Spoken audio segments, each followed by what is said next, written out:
जय जगन्नाथ। एक सुंदर जीवन बंचिबा पई आसंत जानिबा 10टी जीवन मंत्र संपर्क रे। एक रे शास्त्र कहती जेमिति अन्न सेमिति मन।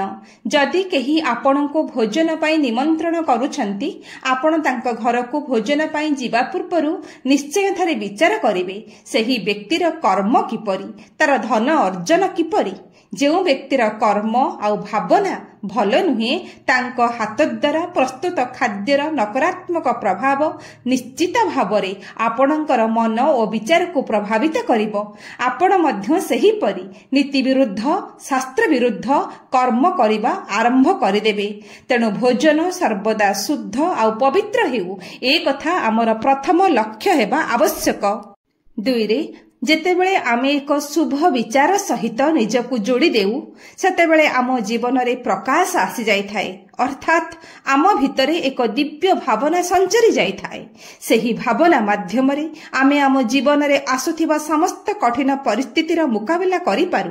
तेणु सर्वदा मन रे शुभ विचार रखिले प्रतिटी कठिन परिस्थितिरु आमे बाहरी जिबा एक अदृश्य शक्ति साहाय्य रे।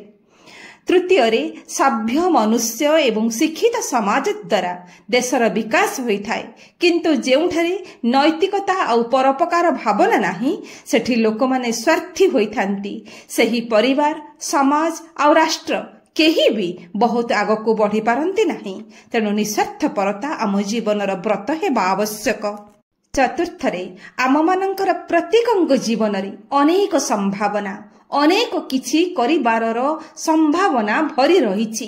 आउ सेही संभावना गुडी को साकार करिबा पई बा आम पाखरे मध्य भगवान आवश्यक योग्यता जन्मरु ही देइछंती।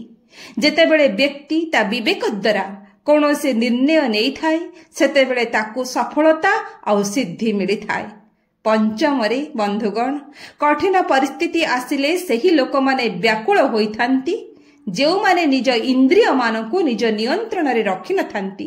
व्याकुलता सेतेबेले आसी थाए जेतेबेले आपणकर निज उपरे नियंत्रण न थाए कि आपण सहज होई नथांती।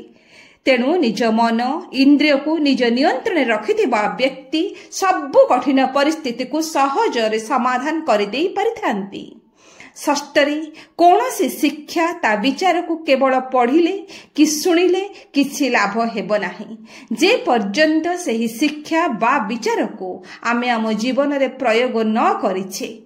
लोक माने केते पुस्तक पढ़ंती केते धर्मगुरु मानकर प्रवचन सुनंती से माने मध्य ठीक बुझी थांती भूल कौन ठीक कौन, किंतु जे पर्यंत से माने ताहाकू निज व्यवहार रे आचरण रे विचार रे प्रयोग न करिवे तेबे ताहा केवल शब्द मध्यरे सीमित रहिजिव, मनुष्यर किछि मध्य लाभ हेबो नाही। सप्तम रे बंधुगण सबुबेले सत्य कहिबा आवश्यक। निज बाणी रे संयमता आउ आदर भाव मध्य रहिबा उचित। सत्य संयमता आउ आदर भाव द्वारा लोक माने आम प्रति आकर्षित होइथांती। जेतेबेले आम बाणी पवित्र आउ दिव्य होई जाय थाए सेतेबेले बड़ बड़ कार्य रे आमर सिद्धि प्राप्त होई थाए। अष्टम रे बंधुगण आमको सर्वदा माता पिता आउ आम पूर्व पुरुषंक प्रति कृतज्ञ रहिबा आवश्यक।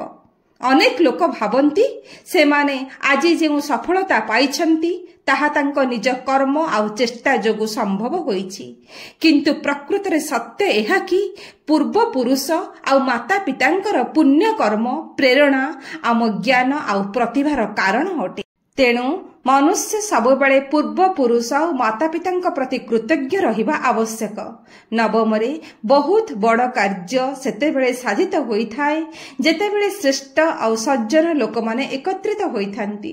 तेणु आमको सेही लोक मानकर सहाय्य करिबा आवश्यक जो माने सज्जन अटंती समान विचारधारा रे अटंती उचित कर्म करुथांती। दशम रे ग्रंथ वा पुस्तक हेउछि आम जीवन पई तीर्थ। ग्रंथ मानकरे देवता मानकर संपूर्ण बल समाहित होई अछि। एपरि कि पुस्तक मानकरे ऐश्वर्य विभूति माधुर्य आउ अत्यंत सुंदरता भरी रहिछि। आमर अनेक संकट सेही समय रे कटि जाय थाए जेतेबेले आमे पुस्तक सह बा ज्ञान सह जोड़ी होई रहिथाउ। ए थिला एक सुंदर जीवन पई 10टी जीवन मंत्र। जय जगन्नाथ।